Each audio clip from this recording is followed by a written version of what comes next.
When an elderly woman walked into a luxurious restaurant, no one suspected her quiet presence would expose a shocking truth and bring the entire room to a standstill. The late afternoon sun cast a warm glow through the wide glass windows of Pemberton's Bistro, a renowned fine dining spot in Portland, Oregon. The air inside was filled with quiet murmurs, the clinking of glasses, and the soft notes of a live pianist in the corner.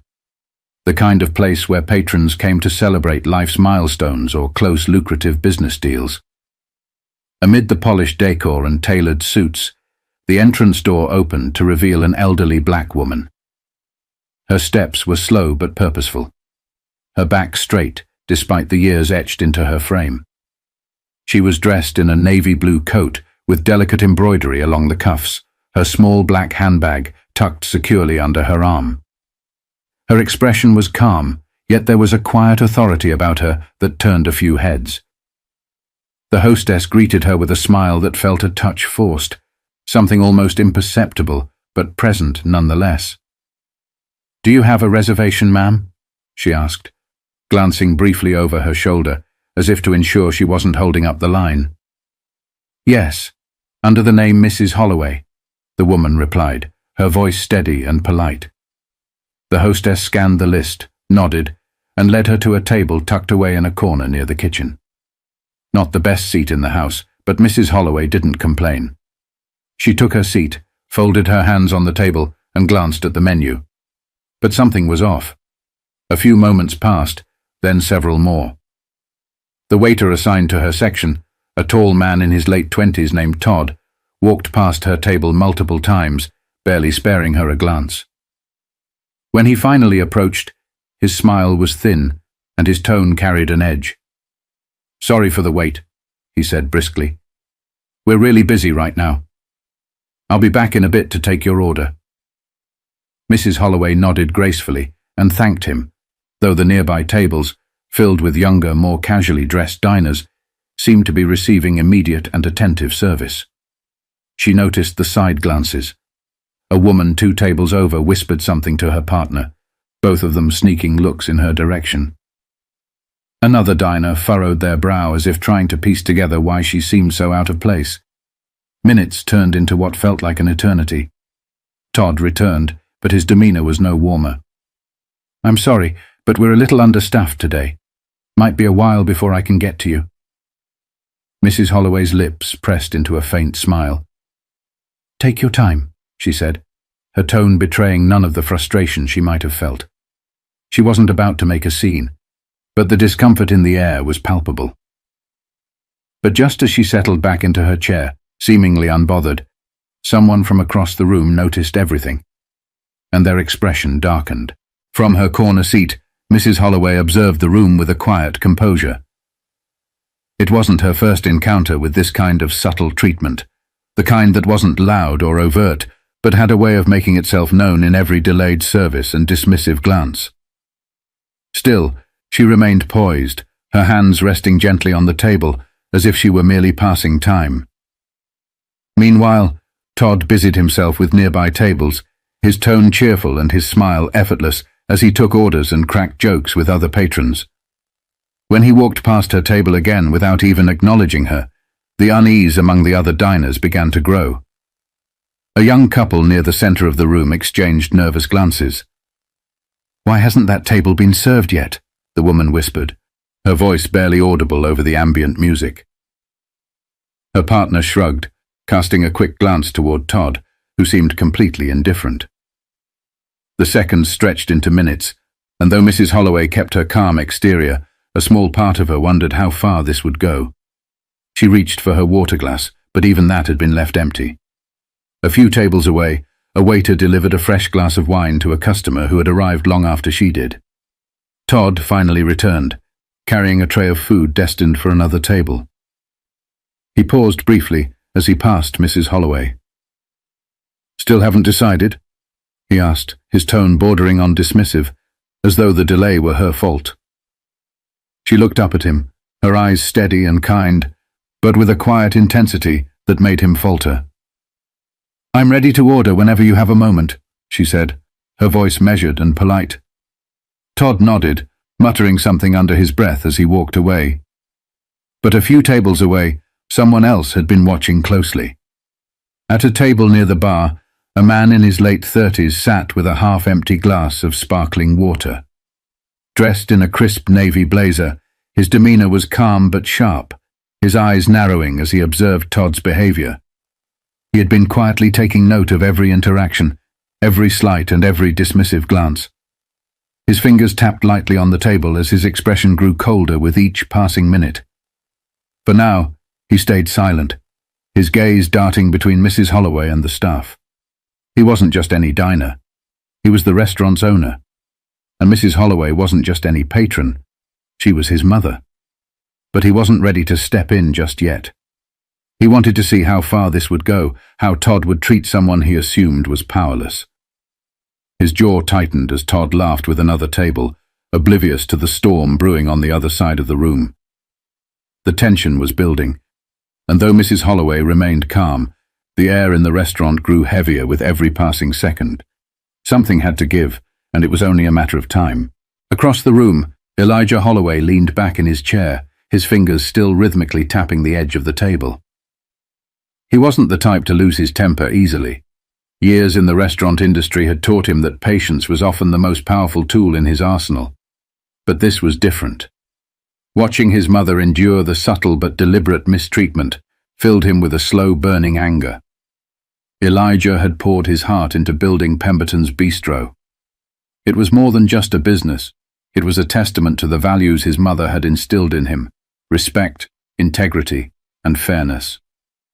She had been his anchor through years of struggle, the voice in his ear reminding him to keep pushing forward when the odds were stacked against him. Now, seeing her treated as though she didn't belong in a space he had created, it felt personal. He noticed the way Todd avoided her table, the way he smiled effortlessly at other guests, while his expression hardened whenever he glanced her way.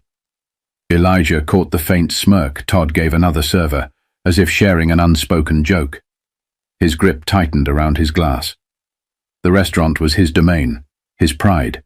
Every detail, from the menu to the decor, bore his mark. Yet at this moment, he felt powerless. His mother was the one person in the world he would never allow to be disrespected. And here she was, enduring it with grace he wasn't sure he could muster himself. Elijah's thoughts raced. Should he confront Todd now, and make an example of him in front of the entire restaurant? Or should he wait and let the moment unfold, ensuring there was no room for excuses later? He chose the latter. He signaled to the manager, a middle-aged woman named Dana, who approached his table cautiously. "Keep an eye on table 12, he said under his breath, nodding toward his mother. "I want to see how Todd handles this. Don't intervene, yet." Dana hesitated but nodded. She knew better than to question Elijah when his tone was that firm. Elijah's focus returned to his mother. She was now looking at her watch, her movements deliberate and calm. She wasn't going to complain, he knew that much. Complaints had never been her way. She believed in letting actions speak louder than words, but Elijah also believed in actions, and soon Todd would see the consequences of his. The tension in the restaurant had become impossible to ignore. Conversations had quieted, and more patrons were stealing glances at Mrs. Holloway. Todd, however, seemed oblivious, or perhaps emboldened. As he passed by her table again, she politely raised a hand. "Excuse me," she said softly, her voice cutting through the murmurs around her. Todd paused, his expression tightening with impatience. "Yes," he replied curtly, barely masking his irritation. "I'd like to place my order now, if you're not too busy," she said, maintaining her grace. Todd sighed audibly, glancing around as if to find an escape. "I'll be back in a minute," he muttered, turning away before she could respond. At that moment, Elijah rose from his seat, his movements deliberate and unhurried. The room seemed to shift as he crossed it, his presence commanding without a word. He reached Todd just as the waiter was joking with another table, the casual arrogance on his face quickly melting into confusion when he noticed Elijah standing beside him. "Elijah, hey," Todd stammered, attempting a smile. "I didn't know you were here." "I've been here," Elijah said calmly, his voice carrying an unmistakable authority. "And I've been watching." Todd's smile faltered. "Watching what?" Elijah's eyes flicked toward his mother's table, then back to Todd. "Watching you ignore my mother, who's been sitting there for almost 30 minutes without so much as a glass of water." The color drained from Todd's face. He glanced toward Mrs. Holloway, who was now sitting upright, her calm gaze locked on the interaction. Your mother," Todd stammered, his voice cracking. "Yes, my mother," Elijah said, his tone sharpening. "The woman you've treated like an inconvenience. The woman you thought didn't deserve the same respect you've been showering on every other table in this room." The restaurant fell silent. All eyes were now on them. Even the pianist had stopped mid-note, his fingers hovering over the keys. Todd opened his mouth to speak, but Elijah cut him off. "Save it," he said, his voice cold. "There's no excuse for what you've done, and everyone here has seen it." Elijah turned to the manager, who had been hovering near the bar, unsure whether to intervene. "Dana," he said, his voice steady, "take over table 12 and make sure my mother has everything she needs. Immediately." Dana nodded quickly and rushed toward Mrs. Holloway's table, offering her a flurry of apologies as she filled her water glass and handed her a menu. Elijah turned back to Todd, his expression unreadable. "We'll discuss your future here later. For now, you're done for the day. Go home." Todd stood frozen for a moment, his face a mix of humiliation and regret. Then, without a word, he untied his apron and walked out of the restaurant, the heavy door swinging shut behind him. The silence lingered for a beat longer before Elijah approached his mother's table. He crouched slightly to meet her gaze, his stern demeanor softening into something warmer. "You okay, Mum?" he asked quietly. Mrs. Holloway smiled, reaching out to pat his hand. "I'm fine, son. You handled that well." Elijah exhaled, the tension in his shoulders easing. "I should have stepped in sooner." "No," she replied gently. "You let him reveal his character. Sometimes that's more powerful than confronting someone right away." But as the restaurant returned to its usual hum of activity, it was clear that no one would forget what had just happened or the lesson it carried. The atmosphere in Pemberton's bistro had shifted. Conversations picked up again, but the air was heavier, more thoughtful. Patrons who had witnessed the scene now looked at Mrs. Holloway with a mixture of respect and quiet admiration. Elijah returned to his table, his face still composed, though the lingering anger in his eyes hadn't entirely faded. Meanwhile, Dana, the manager, made sure Mrs. Holloway's meal was served promptly. She personally presented the dishes with an apology so heartfelt it felt as though she were trying to undo the actions of the entire evening. Mrs. Holloway accepted the apology with her usual grace, offering a small nod before turning her attention to the food. She didn't need grand gestures or speeches. Her quiet dignity had spoken volumes already. At another table, a young couple who had been observing the entire situation leaned toward each other.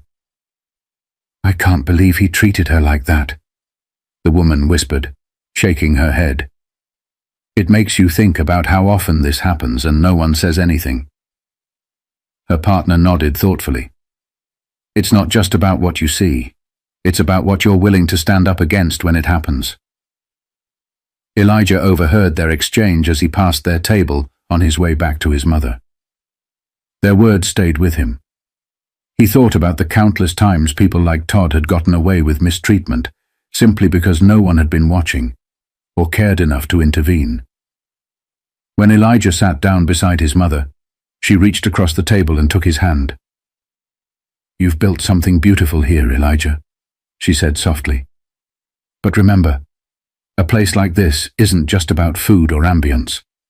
It's about how people feel when they walk through those doors." "I know, Mum," Elijah replied, his voice tinged with regret. "I let you down tonight." She shook her head. "No, you didn't. You gave everyone here a chance to see the truth, and you handled it with integrity. That's what matters. Around them, the staff seemed more attentive, the service more thoughtful. It wasn't just about avoiding another incident. It was about the unspoken lesson Elijah's actions had taught them all. Respect and kindness weren't optional.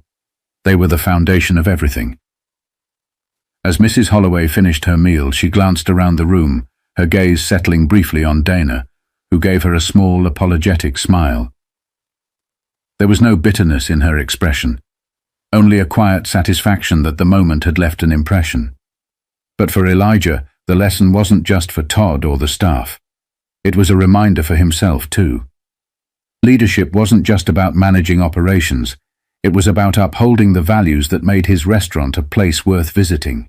As the evening wound down, Mrs. Holloway prepared to leave, her calm demeanor unchanged. Elijah walked her to the door, holding it open as she stepped out into the crisp evening air. For a moment they stood there together, the glow from the restaurant's windows illuminating their faces. "You did good, son," she said, her voice carrying a warmth that softened the day's tension. Elijah smiled faintly. "I still wish it hadn't happened at all." She placed a hand on his arm. "What matters is how you responded. You gave everyone in there something to think about, something they'll carry with them. That's the real change." He nodded, watching as she made her way to the car waiting by the curb. Before getting in, she turned back and offered him one last smile. Inside the restaurant, the staff worked quietly to close up, the earlier incident still fresh in their minds. Dana gathered the team for a brief meeting, her tone serious yet constructive. "What happened tonight is a wake-up call," she began. "Not just about how we treat our guests, but about the culture we're creating here. Every person who walks through those doors deserves respect. No exceptions." The staff nodded, their expressions solemn. Todd's absence was palpable, a reminder of what happens when prejudice replaces professionalism. As Elijah returned inside, he glanced around the emptying dining room.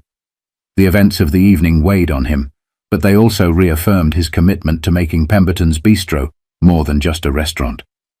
It had to be a place where dignity and kindness were served alongside the finest meals. For the guests who had witnessed it all, the night would linger in their minds. They had come for fine dining, but left with a story that reminded them of the power of respect, the importance of standing up, and the quiet strength of those who refuse to let injustice define them. And to you watching, ask yourself, what would you have done in that moment? Would you have spoken up? Would you have stood by and let it happen? These moments aren't always obvious, but they're everywhere.